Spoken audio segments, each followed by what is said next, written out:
quite a long time I said to myself that I wouldn't make videos because I can't afford a good quality camera, and if you're going to make something you should do it well, you should do the best job that you possibly can at making whatever that thing happens to be.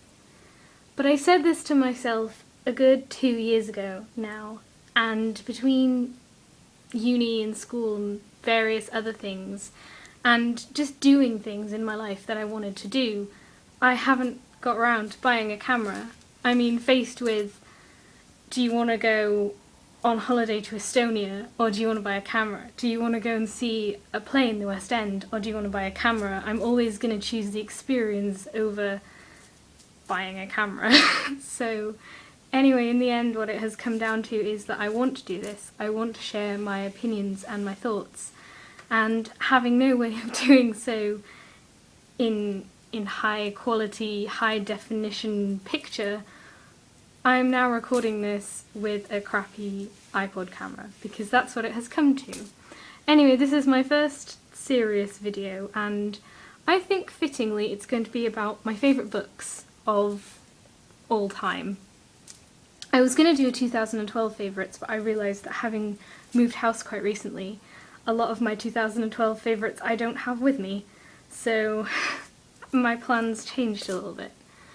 So anyway, here goes. My favourite fantasy book of all time is Neverwhere by Neil Gaiman. I actually don't have Neverwhere with me, that's a good start. What I do have is Smoke and Mirrors, which is a compilation of short stories and poems by Neil Gaiman. I discovered Neil Gaiman when I was about 14, I think. The first book of his that I read was Coraline, which I had to review for school. No, I must have been about 12.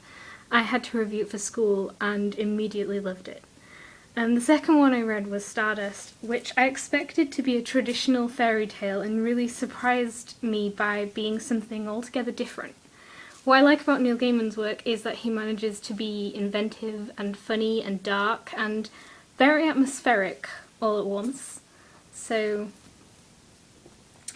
yeah, that's my fantasy pick. That's my fantasy read. My favourite young adult non-fantasy book is a no-brainer. There's no contest. And you probably all know what I'm gonna say. Hi. It's The Fault in Our Stars by John Green, which is the only book ever to make me cry.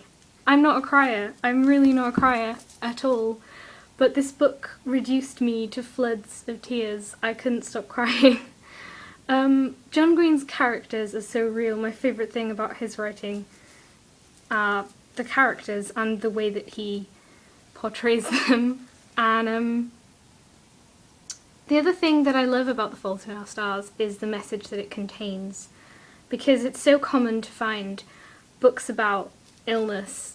I don't want to go too deeply into the storyline, although many of you probably already know what it is.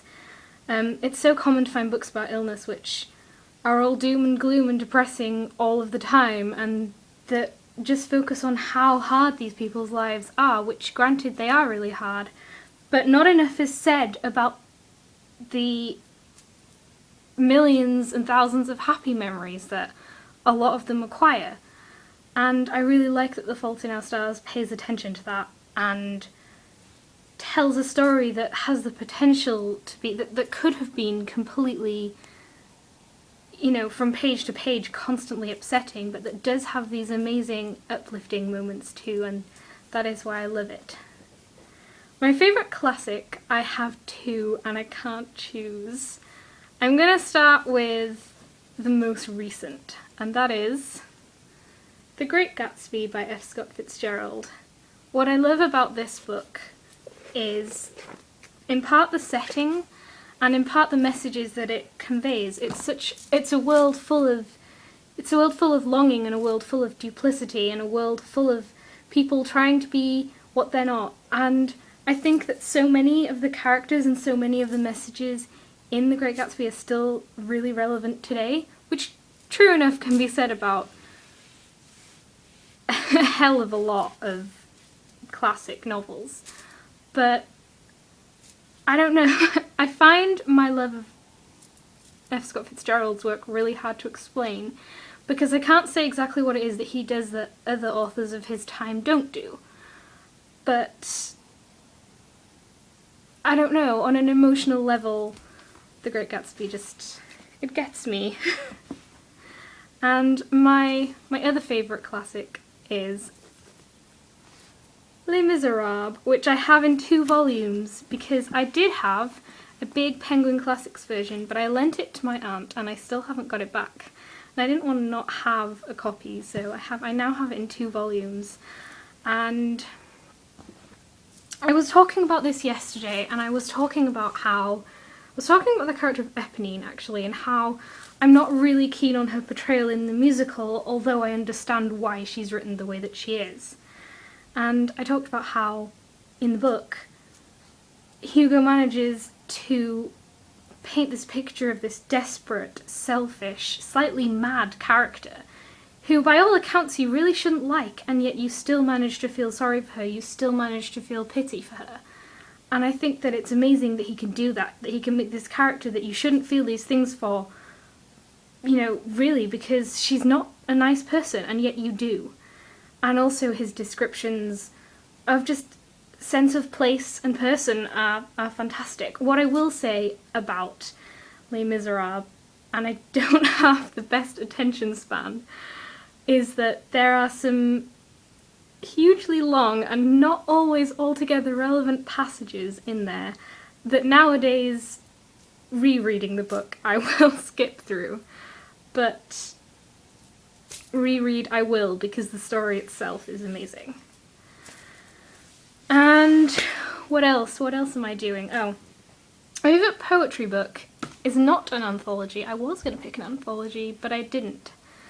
My favourite poetry book is this book, which is a Wordsworth edition of the works of John Keats, and my old copy of this book fell in a lake, so I had to replace it. And basically, the introduction of this book makes me tear up.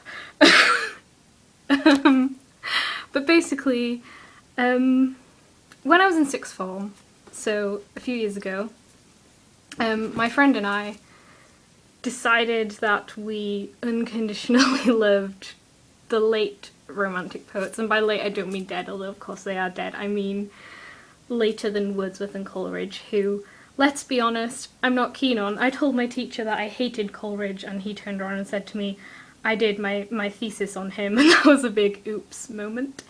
So yeah, but anyway, I don't know, I didn't know who to pick. I have an anthology that also has Byron and Shelley in it. I really don't like Byron, so...